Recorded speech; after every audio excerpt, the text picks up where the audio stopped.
Hey guys, this will be video 15 for the how to design build a 50's era solid body archtop jazz guitar using Stuart McDonald templates primarily. And this is going to be a fairly casual video, and I'm going to start out talking about the body just briefly, and then I'll transition into talking about the neck a little bit and the maple necks, the maple neck and the three mahogany necks that I have roughed out that have been acclimating. So let me just dive right in. And I really don't even have a point list other than I've got my scale over there, so I may weigh it again to show you what little bit of change we experience by, you know, drilling out that location. Okay, show you, just kind of show it to you. It'll turn out really good. See if that's in the camera. See if the camera's even rolling. 58 seconds, and it looks like it's working. I think the video is going to be okay, so I'm going to be able to relax a little bit and not worry about standing here talking to myself.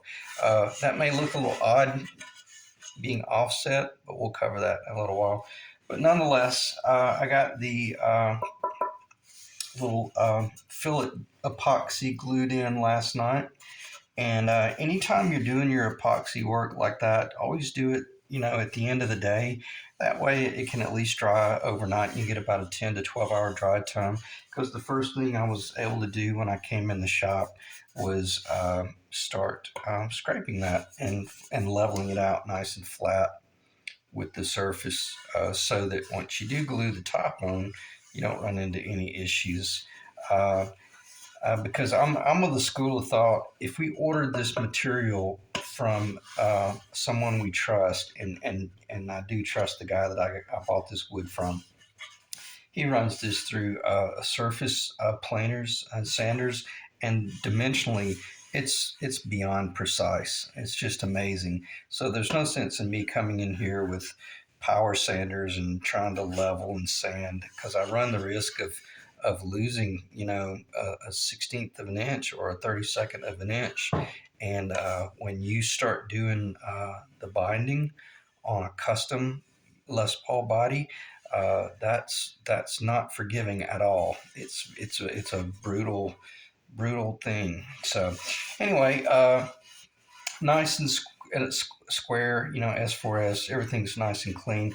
So just minimal work there to get that in. I did receive confirmation from the owner, and he's cool with as long as we can keep the guitar under 9.5 pounds. Let's stay solid. So that was exciting news. So there will not be any route work going on here. And again, that's really cool. So we're going to get to truly find out what an authentic 55 Les Paul would have sounded like. All right, and I'm not going to start talking about that again because I watched the video again last night, and I really spent too much time rehashing that stuff. So I'm not even going to rehash what I just rehashed. So I'm just going to stop talking about it. So nonetheless, she's ready to go together, and I'll shoot straight with you. Probably what it is, I'm anxious now because I want my top. I'm ready for the top. And it drives me crazy that I don't have that material to do the top. And what was I going to do? The reason I bought both of these Honduran mahogany blanks, I didn't expect this one to be so heavy. And what I was going to do is that one was pretty much going to get cut up, and I was going to use it for top material.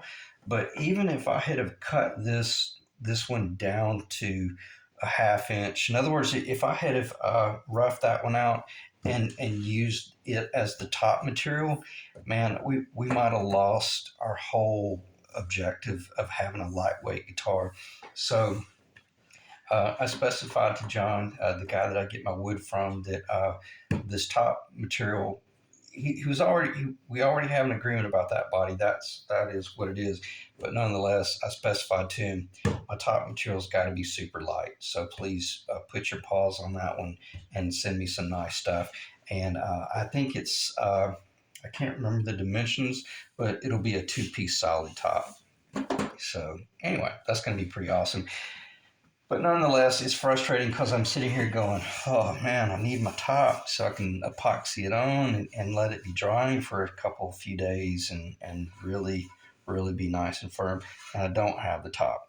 But in the long run, it'll be worth it because the material will be nice and light and we'll be able to maintain our target weight. One thing I did do was took advantage of the templates, and I don't think there's really any sense in showing this, but I went ahead and laid everything out and drew it, with a pencil, so that I could just kind of get a feel for the project. Because the reason I did that, not that I needed it, because I know where everything's going to go, but I just want you to start visualizing what it is that you're working with and what it is you're building, just like that right there, just by flipping that template over 180 degrees, or just turning the page. Then I was able to by the center line lay that out, so that if I did want to do any relief work, what I meant by that was that center line would have stayed nice and solid. Okay. And then even if we had routed out an enormous amount of material over here and left the back about a ½ inch thick, it would have been very symmetrical. Even distances like right out here would have been very consistent. And I'm glad I'm going off the cuff, and I won't start grabbing templates and stuff. Yeah, I will have to grab the template. I kept showing this template, and this is something I so apologize for not clarifying how I designed this template. I designed this template to be used as you see, but the way I built this guitar, I did not do this circle up here. I flipped this template over and did exactly what I just said. That guitar right there looks like, obviously it has that going over here. And I don't mean to keep talking about that guitar, but I'm talking about your guitar, meaning the guys viewing this video. When you're building your guitar, what I kept mentioning about, let's try to at least keep it symmetrical. Well, then if you want to really lighten the load, that monster over there, I don't even know if this amount of relief work is going to be sufficient. I seriously may have to go gretch on that one and just turn it into a swimming pool. Otherwise, it's going to be a 10-pound guitar. But the way that guitar is built, it does have every one of these holes that you see, even that large area up here, because I was considering doing 2 switches up here, like a Gretsch, and then I was going to do a master volume down here, and then the potentiometer layout would have just been what it would have remained in the Les Paul configuration. But that body does have this hole, that hole, just everything you see, except it does not have that hole. What that guitar over there has is an exact mirror reflection of what I did over there. And I'm so sorry, because I kept running my mouth about flip it over, mirror reflection, do this, do that, and I kept showing this template, and it would probably be really confusing because you're thinking, well, that's not symmetrical. He keeps talking about symmetry, but there's nothing symmetrical about that tone bar there and that tone bar there.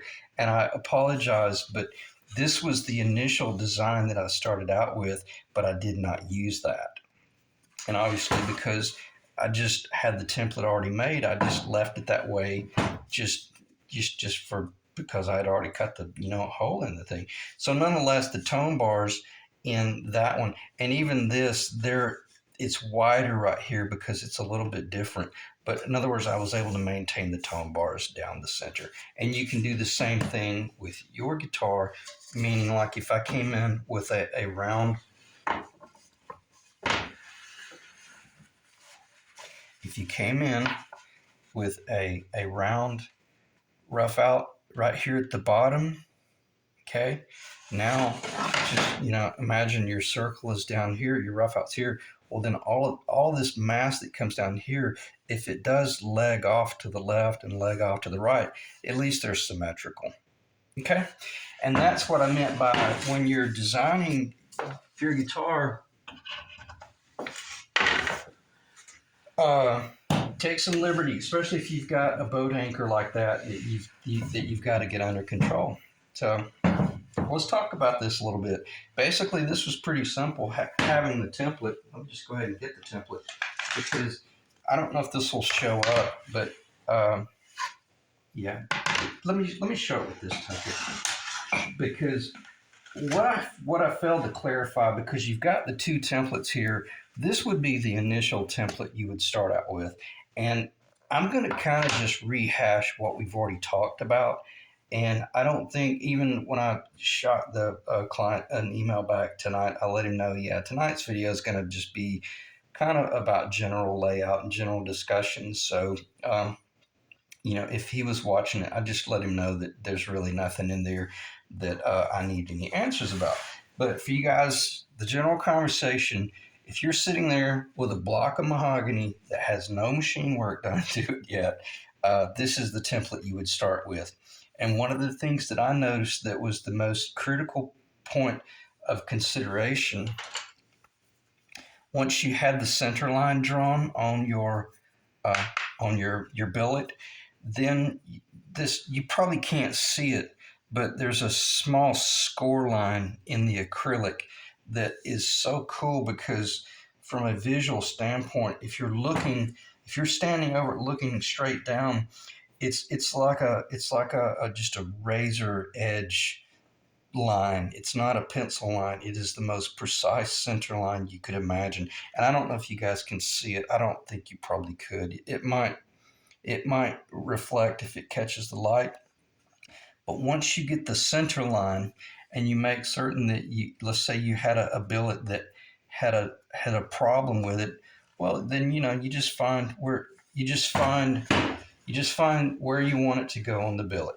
And once you find that sweet magic location, this is where I got off a little bit. And don't let this distract you, but there's a hole right here in this template, and there's also a hole in that template. And I thought, well, surely they're going to be in the same location. Well, these were just drilled as afterthoughts so you could hang it up on a wall.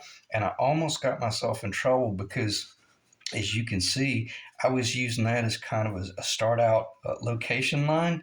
Well, I almost got myself in trouble because that one's there's about a 1/16 of an inch difference. They were never intended to be location lines. So just keep that in the back of your pocket in case you're going to be ordering these templates.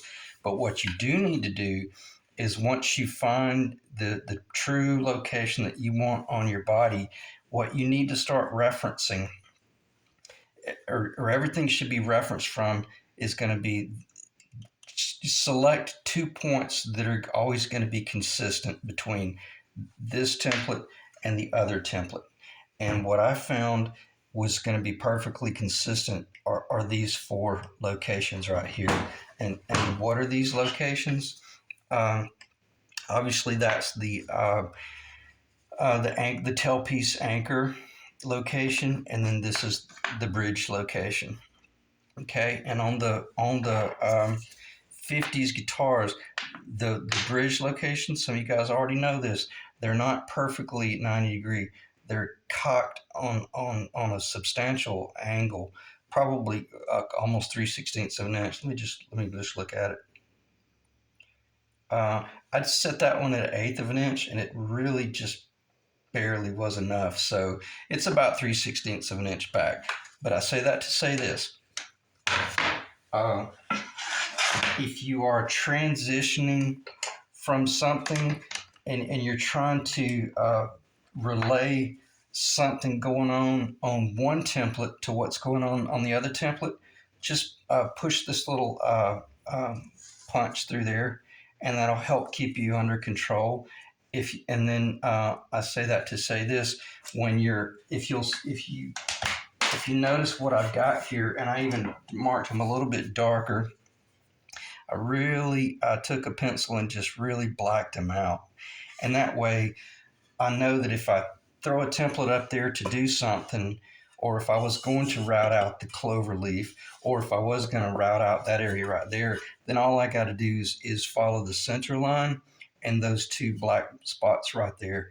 And I'm 100% guaranteed that anything that I do here will be consistent with what's going on up here, you know, and things like that.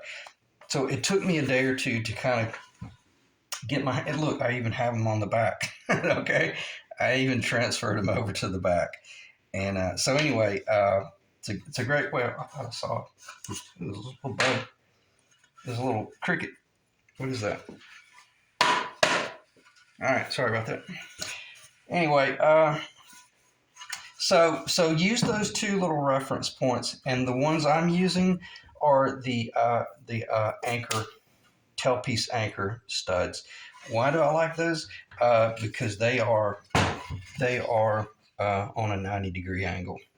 Okay, so just use that. Keep that in the back of your mind if you're working with these templates. Be careful. Watch that. They may have changed that on the different templates, but nonetheless, it almost got me in trouble because I was actually, where I'm going with this is it almost got me in trouble because I was afraid to use the templates initially because I was afraid I was going to screw them up. I didn't want to risk messing them up. So I was transferring everything over in pencil, and then I was going to machine everything. But nonetheless, I caught myself before I did that. Okay. I don't think there's anything else to talk about the body right now other than the fact that that is cut out and ready to be sealed with some nitrocellulose lacquer. And what did it do to the weight? It dropped the weight ever so slightly, just a little bit more. Yesterday, I was looking at a guitar that was going to be roughly around 8.922 pounds. So we're down to 8.908 pounds total right now. So, and that was being fairly realistic, but and I even looked at some of my initial numbers, and I really don't think I was being overly optimistic on hoping that the neck would weigh a certain weight, or that the potentiometers were 10% less. No, I nailed those on the head. So I really feel like we're going to hit under 9 pounds for the finished guitar, and and nothing. So and that's without doing any relief work. Now, one thing that I am kind of thinking about doing, I'm glad I'm going off the cuff here. This might, even though it's a little frustrating not having the top in order to glue the top on, the reason I went ahead and finished all of this maple neck here, and we'll talk about that in a little while when I talk about the necks, but this is not like riding a bicycle. When you're building a neck, I don't care how many necks I've built, I have to get back in the swing of things and just get the feel for the tools and the jigs and this, that, and the other. And I did just that. I finished that neck because what I'm realizing now, this is a great opportunity for me to go ahead and glue up the three necks. And because they've acclimated for over a week, and actually go ahead and start machining them to that rough state for two primary reasons. One is to expedite the job, of course, so that when the top does come in, there's no sense in me just sitting here and working on another guitar. Well, eventually I'm going to have a neck for this guitar, and it's going to have a fretboard, and that fretboard is going to have to be tapered. So I might as well start working on the neck a little bit, because it'll also give me the opportunity to. I know this thing's heavy compared to the mahogany, but it will then give me the opportunity to, even if this neck is not finished. I've just grabbed this one. I'm not saying this is the neck. Yeah, this is, because I'm calling it the EN55. So I know you probably know what that means, and I'll just leave that between the client and myself. So this is the model EN55. So nonetheless, this will be the neck that will be going on his guitar. Why? Because it's the most choice. It's the most perfect wood, and it's just and this is rough. I'm not digressing. haven't even cleaned this up yet through my sanders, and it's almost ready to glue together as it is. But if I go ahead and glue these 3 necks up, then I can go ahead and start doing the machine work just like I did on this one, so that I can then pull my scale out and weigh this neck. Even if I don't have the neck completely finished, I'll be able to assess that the neck in relation to see, I had used this neck as a starting point, just as a general gauge. And you remember how I mentioned, well, the tenon's still in the body. Well, that's fine if you want to cowboy it on a little bit on the front end, but we're getting to a point where I've got to start doing far more refined machinery, because it would be terribly embarrassing to glue that top on and then build this neck and realize I went over my 9-pound target. Now, the client's already told me as long as it's under 9.5 pounds, that's cool, because my other Les Paul is roughly that weight as well. Well, that's cool and that's all fine, but I really, if I'm sitting there looking at this neck going, oh wow, it's a quarter of a pound heavier than that Gretsch neck, and so I would then want to be able to relay that before that top gets glued on there and go, hey, are you sure about that 9.3 pounds or 9.4, or do you want me to route out? So I'm trying to stop talking about that, but I just want you guys to keep that in the back of your mind, that if you're really, really trying to hit a target weight that a client had given to you, then don't just proceed with caution, using things that are unknown, or making guesstimations, because you might miss it a little bit, and then you'll be sitting there going, oh man, if I had only taken out just all I needed was just maybe a half-inch depth or something like that. Or at least you can contact your client back and go, it's going to be more like 9.2. Or we might get lucky and realize, we're going to hit it hold that 8.9 pounds or something like that. Okay, so let me check the time, and we're at 22 minutes. That's weird. That went a lot faster than I was expecting. But I did spend a lot of time talking about that body and the templates and stuff. So what I want to talk about now would be after you transition from that. See, after you, here's one thing I do need to talk about to help you guys understand how to use these templates, and then we'll start talking about the necks a little bit. When you're roughing out, I don't think there's any reason that I should. I don't think there's anything wrong with going ahead and talking about this. These control locations are very much. The sooner you can locate them, the better. But you wouldn't want to come in here and drill 3/8-inch holes. All I wanted to do was locate them, and per this cover. See, this cover on this template. Again, this is why you'll see how important it is to realize, well, great, I'm using this template, but now I need to be able to transition to this template so I can drill these 4 potentiometer locations. That's where I'm going with this. And so if we're going to remove this template from the body, and we're going to, let's say we've already, you're building your body like me, and you're going to leave it solid on the front, but you want to go ahead and drill those 4 potentiometer locations. And you also want to make certain that they're actually even going to be in a good location, or maybe you want to come in and sand it a little bit more. But nonetheless, at this point, you can take this template, drop it down, and basically align it per the center line and those 2 anchor locations, and this little template right here. And this is what I had mentioned on the very front end. If you go on the Stuart McDonald website, they don't show that cover. And man, that cover is worth a ton of money, because look what it gives you the ability to do.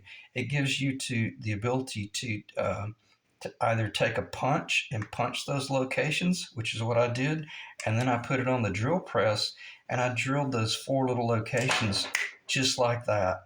Now that when my top goes on there, I'll be able to engineer uh, how much degree I want to pitch everything, because I'm not going to drill these 4 holes perpendicular to the body center line. They're going to be drilled accordingly based on the compound radius curvature of the top. And only this one right here is, I'm going to exaggerate. This potentiometer is going to lean ever so slightly that way. This potentiometer is going to pretty much be standing straight up, but it is going to be leaning that way just a small amount. This one is going to be leaning that way, and that one's going to be cocked out like that. So all 4 of these are pointing in a different direction if you're really building these to really follow that curvature. Now, on the old 50's guitars, they just pitched this internal pocket on one degree. I mean one particular slope, and I don't know what that slope is, but I know that it sure is beautiful when you have not these knobs, but when you have this type knob right here. Here's one sitting perfectly atop the maple or the mahogany, and it's following the curvature, and it's not, they're not all 4 just sticking straight up like 4 post corners for a you know, a fenced in backyard. So nonetheless, I got a little bit too detailed about that, but well, I say what I'm saying, because of that template, just dropping that little template into place, it allowed me to drill those 4 locations immediately. And what can I also do with this little cover? I can put it atop some material, and I can use it as a routing template to cut my own control cavity if I wanted to. Okay. And I also even locate the 4 external screw holes. So again, that's worth quite a bit. And the one thing that confused me on the front end, I was thinking, well, that's weird. It's a little bit thicker than that one, but it's designed so that when you do your double tape on this template, then it flushes out on the top, so that when you're running your router bit, if you didn't have that template, when you came around that corner, your router would have the potential of dropping down in that cavity. So this fills in the slot, and then once you have the double tape up under it, it flushes out. So I'm giving you a lot more information than you probably wanted, but those are the things that if you were to buy these templates and you open them up, the first thing I almost got, off, because I was like, why, would they make this one thicker? That's ridiculous, because now it's going to start, and I realized, it's me. It's pilot error. I didn't know what I was doing. So nonetheless, keep that in the back of your mind as well, like everything else. So that's how that's intended to be designed. Okay, now the fact that I brought up using this template in order to just do this initial layout, and everything's hinged on that location and that location right there in the center line. Now we can transition into, if we're building, now let's just build, let's build whatever it is we want. Let's say we want to do P90. Let's say we want to do a Les Paul Junior, and it's a flat top, but we're going to do P90s in it. Well, then that's that template right there. And guess what this template has?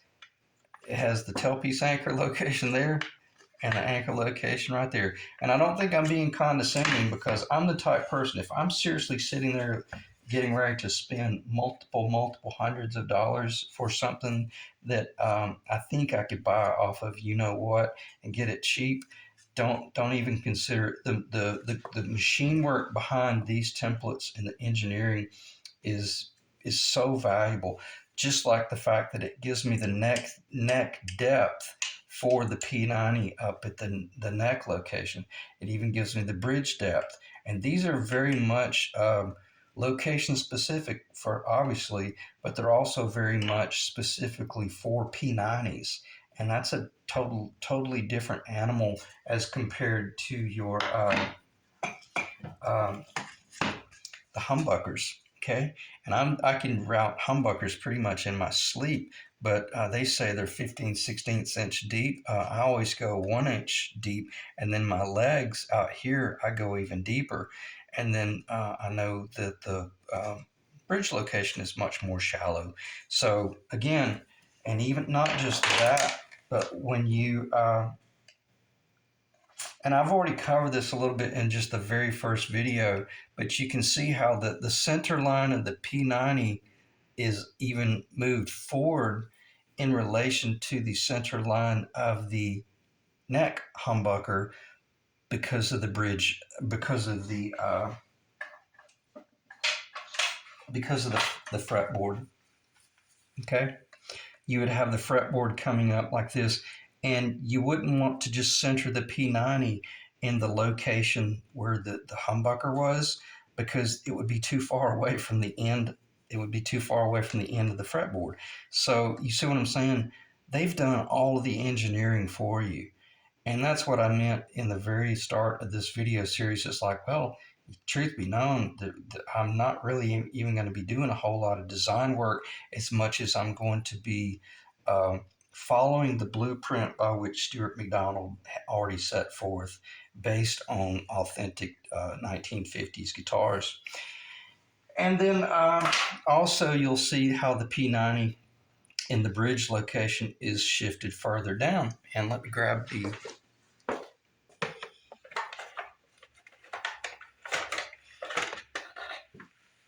should have already had this out, but this is before I got the templates. This is one of the first things that the client sent me, because he had made the statement. It's like, well, you know, if anything, you could use this to lay out where the P90s go, and that's fine. That really is. I think through process of elimination, I would have figured everything out, and you can see how.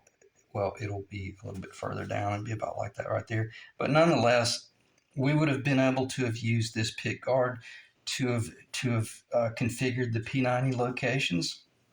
So if you can't afford the templates, make a move like what Ethan did, which that was brilliant, and he bought a really high quality pickguard. Excuse me, and then we could have done our machine work based on that. But nonetheless, that was a nice way of double checking it. That very, very much different from the humbucker design. And the last thing I would have wanted to have been doing was working from like my guitar over there, which is a different scale, or working from just maybe I got cheap and I just bought this template and I was like, I'll figure it out. Man, you know, good luck, because as I just mentioned, and I'm not gonna be condescending here, but this is very important that you realize, spend the extra money, because man, that's a huge difference. We're talking, I'm gonna look at it, that's nearly 7/16 difference back here, and that's about 5/16 difference up there. And when you start splitting those two, it gets compounded. I mean, it's exponential, the variation between two humbuckers versus two P90s. So if you're truly wanting to build an authentic, guitar, then I don't really know how you could do it without this right here, or either, see if you can get away with slipping and screwing with a tape measure. Good luck. Or who else? What is it? Norms, Rare Guitars, or the other guys out there? Carter Vintage. There's a lot of shops up in Nashville. All right, what else? What else would we want to talk about as far as templates go? I covered the P90 transition quite well. I think, and I don't think in a condescending way, but in such a fashion that even I would have realized the importance of, oh, wow, yeah, I really need to get I need to get the templates for that, because that's not something I want to guess at. Oh, I know one of the things that got me started talking about the templates was these score lines here. I don't know if you can show it. It made it so simple for me to locate the. Oh, I did kill the little bug. He's still in there. It made it so simple for me to locate the output jack location. And I'll talk about this briefly because you might be looking at that thinking, well, that looks off center. Is something wrong with that? No, it's not, because you have to keep in mind this guitar will be getting binding on the bottom. Okay, here's the huge difference between like a stained gray guitar.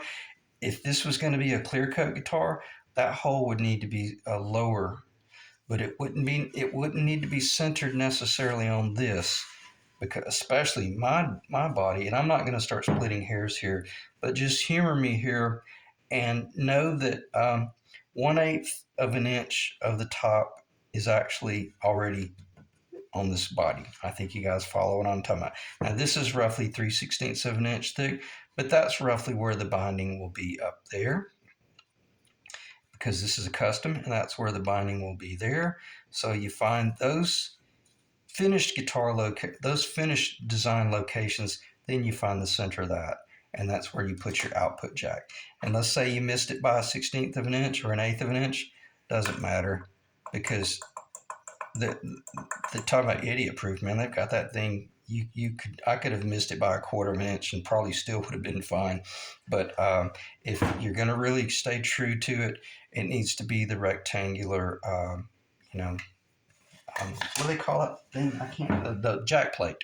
It's a little jack plate. It has 4 little screws on each corner, which I guess I'll do it on that 59. I typically always do the Telecaster cup. I just love the cup because it's so nice and machined. But that guitar, I'll probably put the actual jack plate on there. So nonetheless, that's where it will be. I can't show it. I can't hold it because without it. But that's why that drill location. That's why it's off center with the lower. It will finish out in the center of the finished guitar. Okay. All right, which I don't think there's anything else to talk about the body other than when I do receive the mahogany for the top, the first thing I will do is plane it down to my target thickness, which is going to be roughly, it's probably going to be 9/16 of an inch thick. I'm not going to start talking about that, but it will not be 3/4. It will not be a 3/4 inch thick piece of mahogany put up there, because I literally will need to be cutting off a 1/4 of an inch nearly, or less than a 1/4. I'd be taking off 3/16 of an inch. So it's not going to be that much, but I'll run that mahogany through my planer. I'll get that precise and very, very accurate. Why do I want it to be very precise and very level? Because if I flip this guitar body over, I want, and I did some sort of target height here. I want that to be consistent. And where I'm going with this, anybody that's done this before, they know what I'm talking about. I'm talking about routing binding with an overhead router, yet not using the body as the template. I'm talking about using like a pin, an overarm router. Okay. And I want this guitar to be, if I do it that way. Okay. And I don't mean to confuse you, but in other words, I want this thing to go together, and once it has the top glued on it, I want it to be the exact same thickness over here as it all the way around. Okay. Now I can stop talking about the body, other than it will not be glued down with a tight bind. I always epoxy the tops down. And when I say epoxy, the epoxy will be applied into this wood and really skimmed into the grain, and then on the top, same thing. So and that way, once this glues together, there won't be a gasket in there, but I will put just a little bit more. And if any of you guys have ever done either some sort of grout work or linoleum work, where you've put like a old Henry glue down and you've got the little trowel with the teeth, I'll make one last path with the teeth, And then when I put this top on and everything goes in place and glues in, it will be epoxy glued, and it will be sonically as close to the original design as possible, because they did not glue their tops on. They used some sort of phenolic plastic melted glue of some sort, and it's embarrassing. I should know that, but they didn't glue them down with a tight bond, and I'm pretty certain it was not resorcinol, because it was such a large, massive area. Why? Because they were building solid body guitars. They weren't routing these things out. They couldn't risk that glue not drying in there for 2 or 3 days. They had to make certain that it glued very quickly. And where I'm going with this top is epoxied onto the lower. So was Rick's. When I did Rick's Les Paul Custom, all the work I did was all epoxy glued, and it makes a huge difference sonically. So it will be epoxied on. It will not be glued on with tight bond. Okay, now I can stop talking about that. I'm just going to push it over there. It'll remain in sight, but it'll be out of mind unless I start talking about it. All right, let me pause the video and get organized, and then we're going to start talking about next a little bit.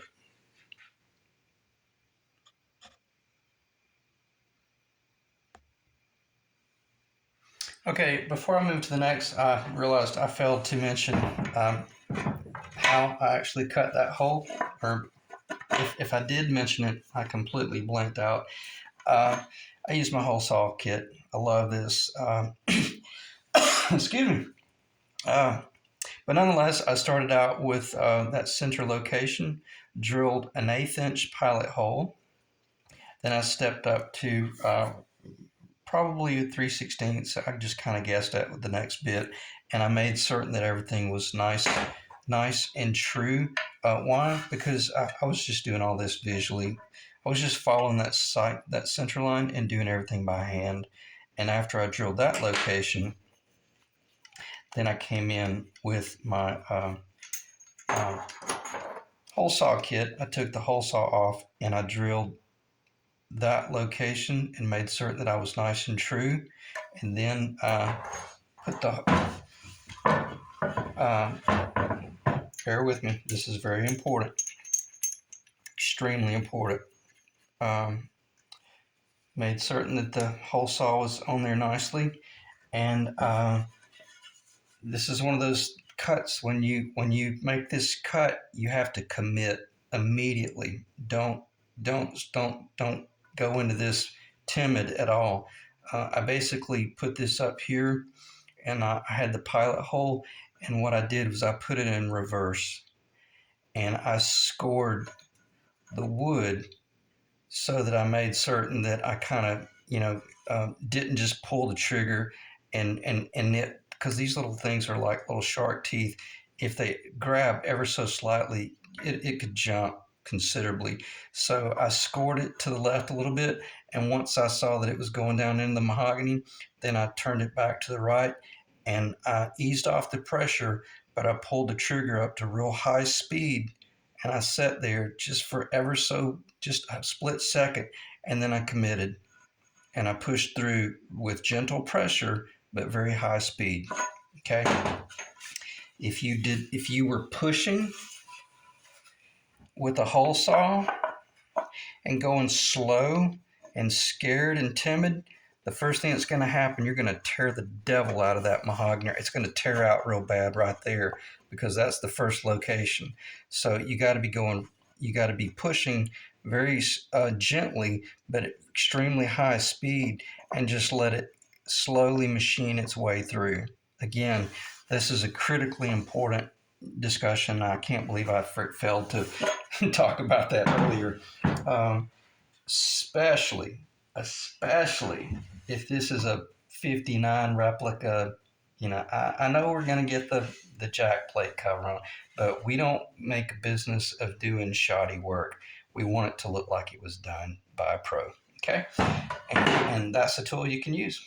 So you could use Forstner bits as well, but I'll be honest with you, the Forstner bit does not work very well in that location, because the Forstner bit only has a very short brad point, And by the time the Forstner bit really starts getting, well, it doesn't, the Forstner bit never even gets situated because it's on an angle before these outer areas start cutting, and it runs more risk of traveling, believe it or not. It doesn't work very well. Okay, sorry I forgot to talk about that, but I know it's a long video, but those are the things that might help you save a $200 piece of mahogany or something that you really had your heart and soul set in. So let's talk about necks briefly, and I won't spend too much time here other than I'll just basically do a flyby.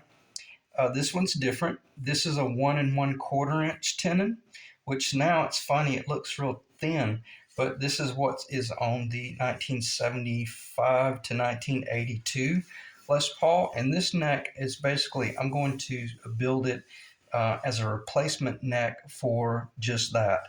A Les Paul custom between 1975 and 1980 something, and it'll have the shorter tenon, which will be like the Les Paul custom that I restored a few months back. And I'll do all the machine work so that it will basically be identical to this right here in my hand, which is Rick's neck that he basically, I guess it's on loan. Maybe he gave it to me, I don't know. But nonetheless, I was supposed to build a flying V out of it, which I never did. But one thing that I will say, when you're replicating a neck, this is one of the best ways I have ever found to determine have you met your target.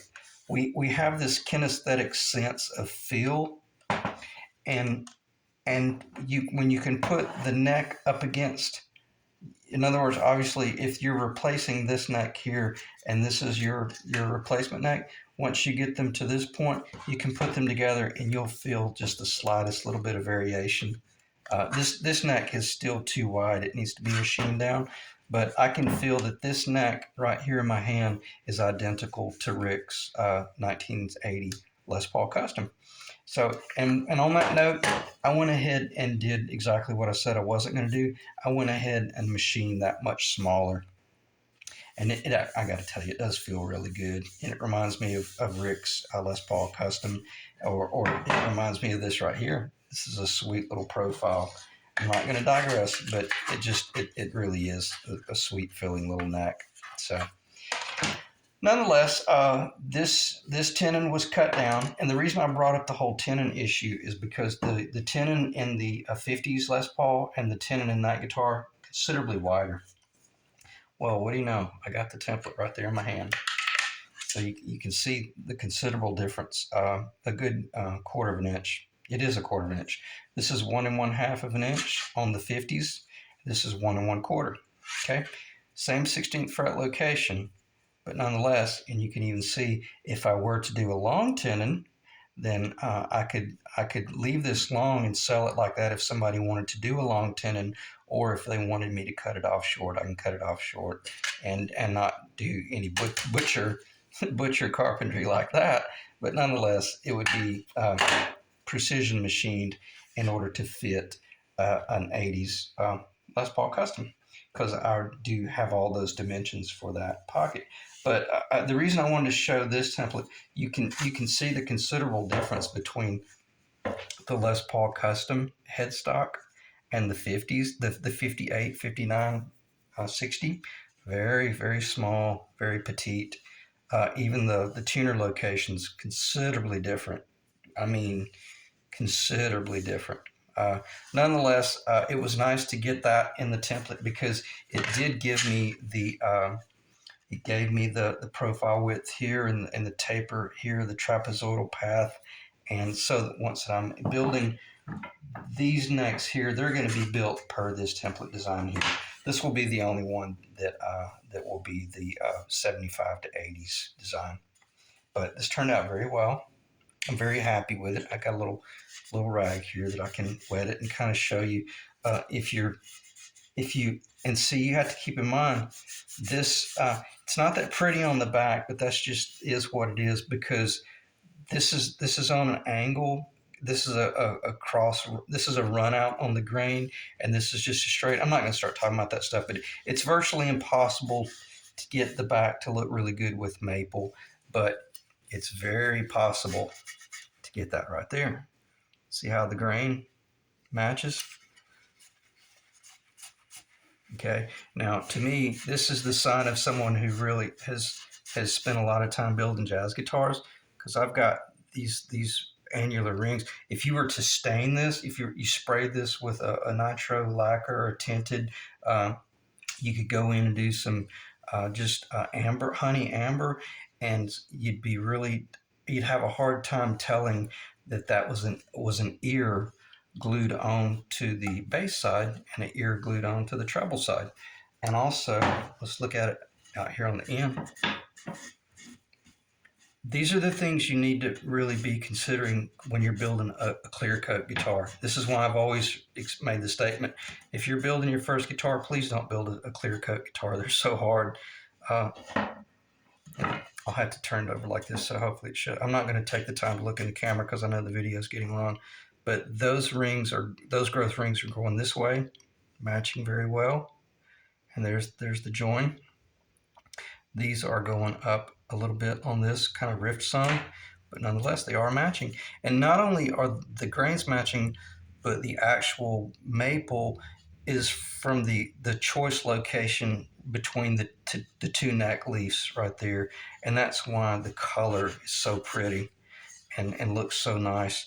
Because when you're building a guitar like this, a jazz guitar, typically they're going to get a veneer on the back and they're going to get a stinger, okay? And you're always going to get a veneer on the front. So the most important thing is that when the player looks down, if this is bird's eye maple with a certain pitch, you want all that to blend. You don't want this bird's eye ear to come from a different board. So, okay. And oh boy, look at the Bolivian rosewood. It's called Pau Ferro, I believe that's how you pronounce it. Pau, P-A-U, Ferro. That's Bolivian. It's a beautiful wood. I'm talking about the center line. It'd be a shame to paint it, but it basically is a paint grade neck because of this unbelievably unsightly racing stripe. It's a paint grade neck. I never intended on this being a stain grade, master level jazz neck. Why? Because this is going to be a replacement neck for a Les Paul custom. Okay, and I need to check the time because we're at 52 minutes. There's still a part of me that I don't trust this camera, and I'm afraid it's going to cut off on me. And if it does cut off, just know that I really didn't even want to talk about the necks before we got the body finished, but because I'm waiting on that top to come in, I thought it was a good opportunity to just go ahead and just give me something to talk about. And also, if there's any new viewers to the channel, they can see my ability as a builder. See, that's a tapered edge. That's 5/8 of an inch. That's right at a half. This will get thinned out a little bit right here and softened up once it gets the veneer. But to me, that's a jazz profile. And that's a 17-degree pitch headstock. That's historically accurate per the 50's. Okay. And it is what it is. But this is probably, bar none, the most important thing. Since day one, this neck has never moved. Why? Because I roughed it out like that right there, and I let those leaves acclimate and just sit and sit and sit. And even when I roughed them out, they didn't move. It did move back about a 32nd to roughly a 16th of an inch at the worst, which is typical. They will bow back that way. But the cool thing is, guess what it did? It reverted back. And so I got a perfectly level surface right there. And I did not, I don't know if you guys are going to believe this, but that is the original outside edge of the board that John sent me, where I bought that board. So you get a good supplier. They're going to give you really exceptional material, well seasoned, kiln dried, excellent moisture content. I wear a long sleeve shirt because it's freezing cold in my basement. I keep it real cold for moisture content. So nonetheless, you're able to build stuff like that if you keep your moisture content under control, and it turned out really good. It would be a shame to paint over it, but it is what it is. All right, let me hang that back up. And What should I talk about? What should I talk about? I don't think there's anything to talk about other than, again, this one's going to be a little bit thinner profile. I did take it down. Right now, this one's 15/16 up to 1 1/16, and it is a 1-inch radius, which is a very soft D, and it is what it is. So no sense in talking about that one, other than the fact that this was the neck that we started building in the series. Is it going to go on any of these guitars? Uh, I was almost tempted to put it on that body over there and chamber that body out and go kind of the Gretsch thing, and I may do that. So that's a little bit to be determined. But I may just list this because there may be someone out there that needs a replacement neck. One thing that I've always, and I learned this from Robert Benedetto, he had mentioned early in some of the series where typically he's always built his necks like a three-piece neck.